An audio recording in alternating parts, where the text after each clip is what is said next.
Hello guys, welcome to Pronouncist, your pronunciation guide. Today we will learn how to pronounce the word shown on the screen. Grandeur. Both US and UK have the same pronunciation of this word. Grandeur. Now read the syllables shown on the screen naturally. Gran. Yer. Grandeur. Stress gran and keep jur soft. It's smooth. Gran. Yer. Grandeur. Stress gran and keep jur soft.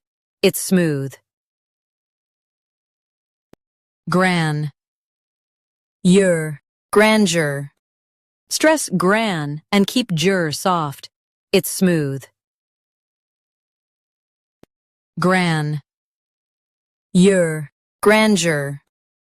Practice repeatedly and you'll soon be able to say this word perfectly. The best way to practice is to repeat the syllable multiple times. The meaning of the word is greatness or splendor. Try repeating this word several times to improve your pronunciation. We post daily videos on useful and commonly mispronounced words to help you speak clearly and confidently.